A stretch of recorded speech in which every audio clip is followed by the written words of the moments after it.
Hier in die week voor Kersweek gesels ons oor wysheid in verwagtings.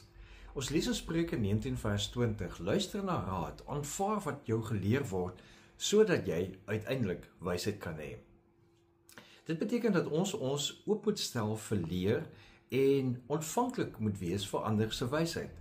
In die Spreukeskrywer se tyd was dit 'n oproep om die wysheid van God asook die van die gemeenskap baie ernstig op te neem, omdat dit sal lei tot 'n lewe van eie wysheid, maar ook harmonie in die samelewing. Die punt is dat ons ontvanklik moet luister na ander, sonder om ons verwagtings in elke situasie in te lees of te verwag dat ander by ons denke ons verwagtinge moet aanpas. Ons dilemma met eie verwagtings is dat ons so maklik glo dis die regte ding, en dit is nie altyd die regte ding nie. Daarom moet ons in hierdie Kerstyd juist daarna streef om ons verwagtinge te bestuur. Alles gaan nie vanselfsprekend verloop soos ons in ons gedagtes gedink het dit gaan nie. Almal wat by ons inloer of by wie ons gaan inloer by die Kerstyd, gaan nie vanselfsprekend inpas by ons verwagtings nie.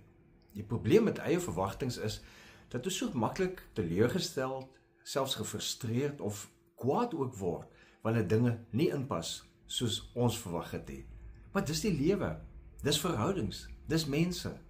Dit kan by tye soms morsig en chaoties word, want almal het hulle eie persoonlikhede en verwagtings. En die enigste verwagting wat ons regtig kan bestuur is ons eie. So skep vir jou die uitdaging en die geleentheid om hierdie tyd te sien as 'n geleentheid vir groei en vir leer, soos ons Spreukeskrywer sê. Dan word die Kerstyd 'n kosbare tyd om wysheid te ontwikkel. Dit help jou ook sommer vir jou volgende seisoen om dit met veerkragtigheid te kan hanteer. Dalk moet jy vandag juist bid, Here, terwyl hierdie tyd vol Kersliggies oral is, gee U lig waar ek wysheid moet leer.